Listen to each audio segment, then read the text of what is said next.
अंतरवली सराटीमध्ये जरांगे पाटलांच्या उपोषणानं पुन्हा एकदा निवडणुकीच्या निकालानंतर महाराष्ट्रामध्ये एक नवीन वादळ तयार होतंय की काय अशी शक्यता तयार झालेली। पुन्हा एकदा मराठा आरक्षणाचा मुद्दा जोरदारपणे चर्चेत येऊ लागला। त्यानंतर जरांगे पाटलांनी तात्पुरती माघार किंवा तात्पुरती स्थगिती आपल्या उपोषणाला यासाठी दिली कारण सरकारने त्यांना 1 महिन्याची मुदत दिली। हे होत असताना हे नाकारून चालणार नाही की या निवडणुकीमध्ये जरांगे पाटील फॅक्टर महत्त्वाचा ठरला, खास करून मराठवाड्यात, ज्याचा फटका आपल्याला छत्रपती संभाजीनगरापासून धाराशिवपर्यंत बघायला मिळाला। पंकजा मुंडेंना पराभवाची जी चव चाखावी लागली त्यामागे सुद्धा या सगळ्या आरक्षण चळवळीचा महत्त्वाचा मुद्दा होता हे उघड आहे। आणि म्हणूनच निवडणुका झाल्यानंतर महाविकास आघाडीला ज्या जरांगे फॅक्टरचा फायदा झाला त्या जरांगेंच्या इश्यूबद्दल, मुद्द्याबद्दल महाविकास आघाडीला काही वाटतंय का? त्यांच्या दृष्टीने केवळ ती एक राजकीय हत्यार होतं, साहित्य होतं, साधन होतं सत्ता प्राप्तीचं? याबद्दल आपण बोलणार आहोत। नमस्कार, मी प्रसन्न जोशी, आपण पाहताय पुढारी न्यूजच्या यूट्यूब चॅनलवर चर्चा तर होणारच हा आपला खास कार्यक्रम।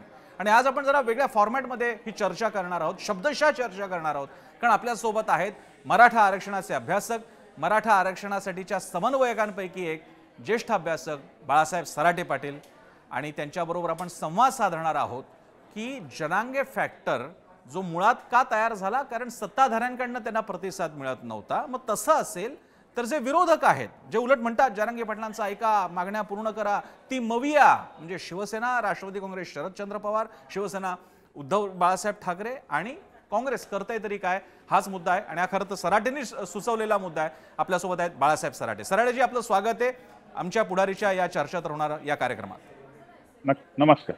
नमस्कार बाळासाहेब, पहिल्यांदा माझा प्रश्न, तुमचा आज मेसेज आला की मविया काय करते, जर काही फायदा झालेला आहे, तुम्हाला मागण्या मान्य, तर मवियाचं काय? तर मला पहिल्यांदा एक सांगा, आपण पहिल्यांदा सुरुवात अशी करूया की जरांगे पाटील फॅक्टर हा नेमका कुठे कुठे बघायला मिळाला, कसं विश्लेषण कराल? मुळात ठरल्याप्रमाणे मराठा मतदान ज्या ज्या ठिकाणी जास्ती आहे त्या ठिकाणी जरांगे पाटलांनी नॅरेटिव्ह केल्याप्रमाणे भारतीय जनता पार्टीच्या विरोधात मतदानाचा कल दिसून आलेला आहे। आणि याचा थेट फायदा म्हणजे शरद पवार साहेब यांचा राष्ट्रवादी काँग्रेस किंवा उद्धव ठाकरे यांची शिवसेना किंवा एकनाथ शिंदे यांना झालेला दिसतो। त्याच्यामध्ये आताचं जर चित्र बघितलं तर हे कोणी अॅक्नॉलेज केलेलं आहे, तर पार्टी म्हणून फक्त भारतीय जनता पार्टीने अॅक्नॉलेज केलेलं आहे की जरांगे फॅक्टर मुळे आम्हाला अपयश आलेला आहे। परंतु ज्यांना यश आलेलं आहे हे दिसत असताना इंडिया आघाडीचे तीनही घटक पक्ष जे आहेत, राष्ट्रवादी काँग्रेस, शरद पवार साहेब किंवा काँग्रेस पार्टी असेल किंवा उद्धव ठाकरे यांची शिवसेना असेल, यांनी अधिकृतपणे प्रवक्ता स्तरावर किंवा नेतृत्व स्तरावर हे अॅक्नॉलेज केलेलं नाही की जरांगे फॅक्टरचा आम्हाला फायदा झालेला आहे। म्हणजे जरांगेंच्या आंदोलनामुळे त्यांना थेट फायदा झालेला असताना सुद्धा त्यांनी त्याच्याबद्दल कृतज्ञताही प्रकट केलेली नाही आणि त्यांचं धोरणही कुठल्याही पद्धतीने मराठा समाजाच्या आरक्षणाचा प्रश्न असेल किंवा मराठा समाजाचे इतर काही प्रश्न असतील, या मराठा समाजाचा अजेंडा त्यांच्या यादीमध्ये आताही आलेला नाही। आणि या सगळ्या याच्यामध्ये आता आपल्याला एक विचार करण्याची वेळ येऊन ठेपलेली आहे की याचसाठी केला होता का हा अट्टहास? म्हणजे आपल्याला भारतीय जनता पार्टीला धडा शिकवायचा होता। त्याचं कारण असं की व्होट बँकेची ताकद दिसली पाहिजे, आपल्याला एक नमुना तयार करायचा होता की आपणही एकत्र येऊन पक्षांना धडा शिकवू शकतो। तर मला असं वाटतं की पहिला टप्पा आता या निवडणुकीने साध्य झालेला आहे की मराठा समाज गेली अनेक वर्ष एक व्होट बँक म्हणून एकत्र येत नाही असं जे काही बोललं जात होतं, तर आता व्होट बँक म्हणून एकत्र आलेला आहे। परंतु याच्यामध्ये टार्गेट लक्षात घेतलं तर भारतीय जनता पार्टी बरोबर जे शिंदे साहेबांची पक्ष आहे, शिवसेना, त्यांना सुद्धा मराठवाड्यामध्ये संभाजीनगरची सीट असेल, बुलढाण्याची सीट असेल किंवा ठाणे आणि कल्याणची सीट असेल, या ठिकाणी मराठा आरक्षणाच्या आंदोलनाचा फायदा पोहोचलेला आहे। पण त्यांनी पण ते काही डायरेक्ट अॅक्नॉलेज केलेलं नाहीये आणि मवियाने तर हे अॅक्नॉलेज केलेलं नाहीये। मग आता प्रश्न येतो की भाजपला धडा शिकवण्यासाठीच आपण एवढं सगळं एकत्र येऊन हे सगळं राजकीय व्होट बँकेचं गठोड बांधलेलं आहे का, असा आता पुन्हा एकदा विचार करण्याची वेळ येऊन ठेपलेली आहे असं मला वाटतं। पण सराटे पाटीलजी, याच्यात एक मुद्दा असा आहे की जर का मवियाच्या नेत्यांनी जाहीरपणे आभार मानले, समजा रोहित पवारांनी मानले, उदाहरणार्थ रोहित पवारांनी नुकतंच निर्भय बनो आंदोलनाचे तिन्ही नेत्यांचे आभार मानले होते, समजा रोहित पवारांनी मानले, उद्धव बाळासाहेब ठाकरेंनी मानले किंवा काँग्रेसने, तर मग जी टीका सत्ताधाऱ्यांकडनं प्रत्यक्ष अप्रत्यक्ष होत होती की जरांगे पाटील हे विरोधकांचा अजेंडा चालवतायत, कुठल्या तरी एका पक्षाच्या सांगण्यावरून करतायत, त्याला एंडोर्समेंट नाही का मिळणार? उलट जर का मवियाने अशा प्रकारे आभार नाही मानले तर जरांगेंची निष्पक्षता कायम राहते असं नाही वाटत? नाही, याच्यामध्ये आभार मानणं हा विषय महत्वाचा नाहीये. त्यांच्या अजेंड्यामध्ये काही सकारात्मक बदल होतोय का? इंडिया आघाडीची आता काल परवा बैठक झाली, त्यामध्ये मराठा समाजाच्या कोणत्या प्रश्नाबद्दल, आरक्षणाबद्दल बरं तरी काढलंय का त्यांनी? उलट ओबीसीची जी मागणी आहे की जातीनिहाय जनगणना करू, त्या मागणीचं त्यांनी सुतोवाच केलेला आहे. पण ते म्हणतायत का हा समाज आरक्षणापासून वंचित राहिलेला आहे, याला 50% वरचं आरक्षण दिलं तर टिकत नाही, त्यामुळे आपण सगळेजण महाराष्ट्रातल्या समूळ आरक्षणाची पुनर्अभ्यास करून पुनर्मांडणी करून सगळ्यांना न्याय वाटप करू आरक्षणाचं, असं म्हणतायत का ते? मराठा समाजाला घटनात्मक आरक्षणामध्ये बसवण्याबद्दल त्यांच्याकडे कुठला अजेंडा आहे का वेगळा? असं तर काही त्यांच्याकडे अजेंडा नाही. आता त्यांचे जे खासदार व्यक्तिगत स्तरावर जर जरांगे पाटलांना जाऊन भेटत असतील तर ते व्यक्तिगत स्तर पार्टी लाईनवर काही उपयोगाला ठरत नाही.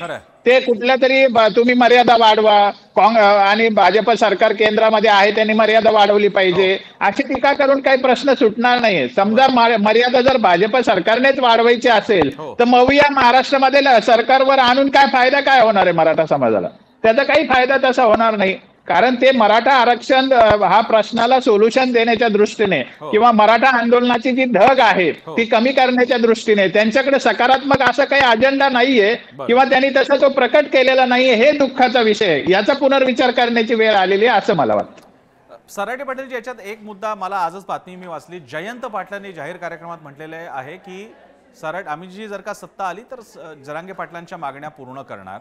आता मागण्या पूर्ण करणार जयंत पाटलांचं विधान आहे, पण मागण्यांमध्ये सरसकटवाली मागणी पूर्ण करणार का, ओबीसी मधून आरक्षणाची मागणी पूर्ण करणार का, याबद्दल स्पष्ट विधान नाहीये. मवियाच्या नेत्यांच्या आतापर्यंतच्या भूमिकेकडे, म्हणजे जेव्हापासून जरांगे फॅक्टर, जरांगेंच्या चळवळी उपोषणं चालू होती तेव्हा एकूणच मवियाच्या 3 पक्षांच्या या भूमिकेकडे आपण कसं इव्हॅल्युएट करता? नाही, साधारण गोष्ट ही सगळ्यांना माहिती आहे, जगजाहीर आहे. भारतीय जनता पार्टीला कशामुळे दोष दिला जातो? कारण ते 50% वरचं आरक्षण देऊ इच्छितात, इतर ओबीसीच्या आरक्षणाला धक्का न लावता ते मराठ्यांना बेनिफिट देऊ इच्छितात आणि तो त्यांनी करून दाखवलेला मुद्दा आहे. 2018लाही त्यांनी तो प्रयत्न केला आणि आता 2024 मध्ये त्यांनी तो प्रयत्न केलेला आहे. हाच प्रयत्न समजा शरद पवार साहेबांचा पक्ष किंवा काँग्रेस किंवा शिवसेना करणार असेल किंवा जयंत पाटील करणार असतील तर वेगळं काय करणार आहे ते? त्याच्यामध्ये काही वेगळे पण नाहीये. मुळामध्ये ओबीसीच्या कोणत्याही घटकाच्या आरक्षणाला धक्का न लावता हे जे शब्द पाठ करून ठेवलेला आहे त्याच्यावरती त्यांच्याकडे काही सोल्युशन नाहीये. ते ओबीसीशी संवाद करून मराठ्यांना सामावून घेऊ अशा निर्णयापर्यंत ते आलेले नाहीयेत. आणि या सगळ्या परिस्थितीमध्ये आज हा बोलण्याचा विषय का येतो? कारण जर आपण भाजपला हरवायचं, 288 आमदार उभे करून भाजपला पाडू, धडाधड पाडू असं आपण भूमिका घेऊ शकतो. भाजपबद्दल मला काही विशेष आकर्षण नाहीये, परंतु ज्यांना जिंकून आणायचं ते थोडीच आपल्या बाजूने बोलत आहेत. आता ते काहीच आपल्या बाजूने भूमिका घेत नाहीत आणि तो इतिहास आहे की त्यांनी आतापर्यंत अशी भूमिका घेतलेली नाहीये. मध्ये 2 वर्ष त्यांना सत्ता आली होती तेव्हाही त्याबद्दल त्यांनी काही सकारात्मक पाऊल उचललेलं नाहीये. आणि गेल्या 50 वर्षामध्ये काँग्रेसचं सरकार आहे. मराठा समाजाचं 25 वर्षापासून केंद्रामध्ये जर त्यांनी मर्यादा वाढवली असती तर हा विषय आला नसता. 2014लाही ते मर्यादा वाढवून करू शकत होते, तेव्हाही केंद्रात आणि राज्यामध्ये काँग्रेस आणि आघाडीचं सरकार होतं. त्यामुळे त्यांनी याच्याबद्दल असं काही केल्याचा इतिहास नाही की ज्याच्यामुळे मराठा समाजाला थोडं बरं वाटावं किंवा त्यांनी असा काही अजेंडा घेतलेला नाही की ज्याच्यामुळे मराठा समाजाचा प्रश्न सोडवण्यासाठी त्यांच्याकडे काही सकारात्मक काही मार्ग आहे असं काही त्यांनी प्रकट केलेलं नाही. याचा आपल्याला विचार केला पाहिजे, एवढंच माझं म्हणणं आहे. पण मग सराटे पाटीलजी, मग अशा परिस्थितीमध्ये जेव्हा बाळासाहेब सराटे पाटील जरांगे पाटील जेव्हा असं म्हणतात की 288 मतदारसंघावरती उमेदवारी उभी करण्याची आपली तयारी, जर काही सरकार मागण्या मान्य करत नसेल तर ते काउंटर प्रोडक्टिव्ह ठरेल का? तुम्ही जे सांगू पाहताय की मविया तर काही दाखवूच पाहत नाहीये, काही घोषणा पण देत नाहीये, तर मग जरांगेंची भूमिका 2024च्या आगामी विधानसभा निवडणुकांच्या दृष्टीने काउंटर प्रोडक्टिव्ह ठरेल का?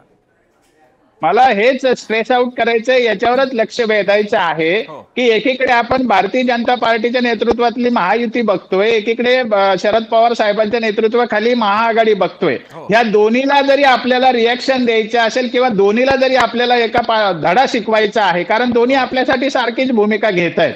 मग त्या केसमध्ये जी लोकसभेला संधी आलेली होती की आपण राजकीय आघाडी निर्माण करायची आणि आपलं अस्तित्व सिद्ध करायचं, हो. तर लोकसभा ही दूरची गोष्ट असल्यामुळे जरांगे पाटलांनी त्याबद्दल एक डिसिजन घेतलं की आपण लोकसभेमध्ये एकत्र येऊन दाखवू. हो. आधी आपण पाडून दाखवू. मायावतीचं जे होतं की पहिले हम गिराएंगे, म्हणजे काशीरामांचं जे होतं बरोबर. ते झालंय आता आपलं.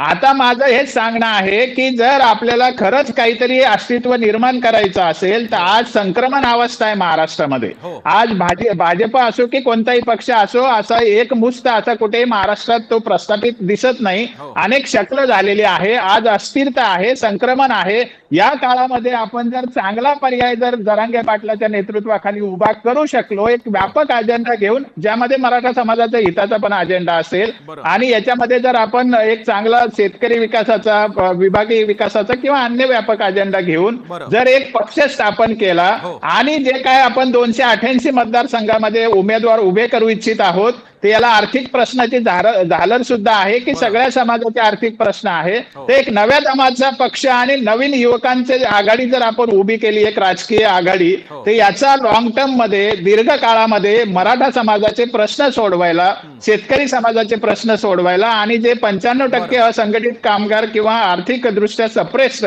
हो. असे जे लोक आहेत, ज्याला वंचित लोक म्हणतो, अशा सगळ्यांचे प्रश्न सोडवायला आपण एक नवा अध्याय सुरू करू शकतो. बरं. हे आता सध्या मला दिसतंय. हे असं का करावं? कारण जसं राजकारणामध्ये आता तुम्ही काल बघितलं, लक्ष्मण हाके कोण आहेत?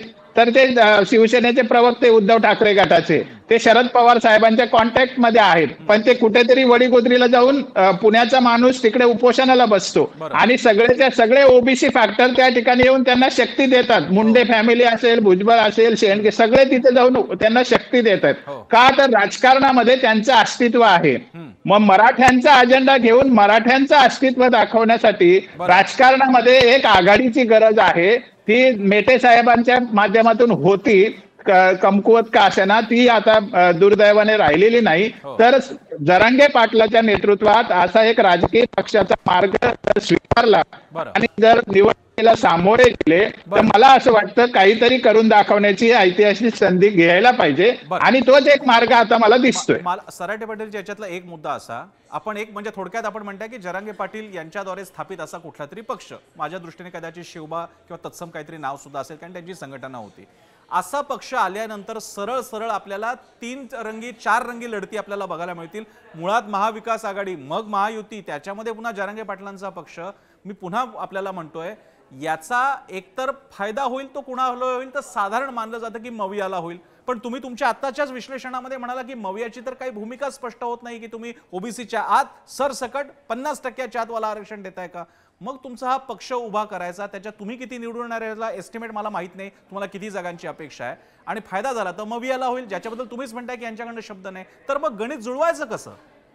नाही, याचा फायदा मवियाला होणार नाही हे मी ठामपणे सांगू शकतो. बरं. त्याचं कारण जरांगे पाटलांच्या मागे जो गरजवंत फॅक्टर आहे तो आहे मराठा, मुस्लिम आणि दलित. हो.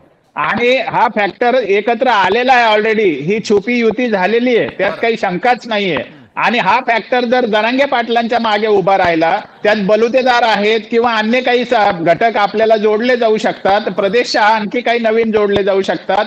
अजेंडा काय असेल तर 95% लोकांना जे आर्थिक प्रश्न भेडसावतायत तो अजेंडा असेल. बरं. आणि त्यात गरजवंत मराठा सुद्धा एक विषय आहे. बरं. जर व्यापक अजेंडा, शेतीचे प्रश्न असतील किंवा शेतकऱ्यांचं संकट असेल, हे सगळे अजेंडा आहे. मला सांगा तुम्ही मवियाकडे तरी काय कार्यक्रम आहे?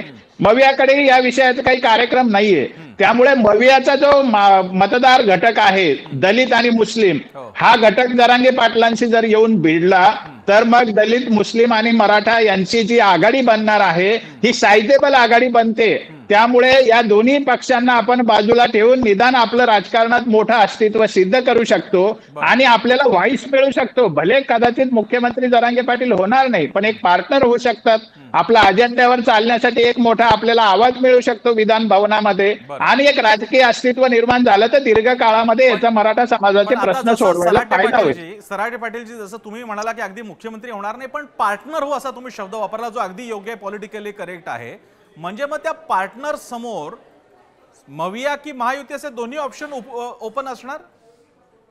हे बघा, तेव्हा कॉमन मिनिमम प्रोग्राम आणि मराठा समाजाचा, दलित समाजाचा, मुस्लिम समाजाचा अजेंडा, बरं. त्यांचे प्रश्न, हे ज्याला मान्य होईल तो बरोबर घेईल, नाही झाला तर मैदानातली लढाई शिल्लक राहते. पण राजकीय पटलावर विधानसभेच्या लेजिस्लेचर मध्ये हो. आपल्याला एक आवाज मिळेल ना. बाहेर राहून आपण यांना किती दिवस शिवाय देणार, किंवा एखाद्याला शिवी दिले तर दुसऱ्याला फायदा किती दिवस देणार. बरं, कारण बरं. हे त्रांगडं जे आहे, बरं. हे प्रयोग आपण किती वर्ष करू शकतो. ठीक आहे. आपल्याला आता ऐतिहासिक संधी जी आलेली आहे, संक्रमण अवस्था असल्यामुळे हो. मराठा समाजाने आज ही संधी घ्यावी अशा मताचा मी आहे. एक शेवटचा माझा एखाद दुसरा प्रश्न असेल त्यातला प्रश्न विचारतो. लोकसभा निवडणुकीच्या आधी असा प्रयत्न नाही, पण जरांगे पाटलांनी एक साधारण मुभा दिली की मराठा कार्यकर्त्यांना तुमच्या जरा चर्चा होऊ द्या आणि आम्हाला कळू द्या कोण उभं राहतंय वगैरे.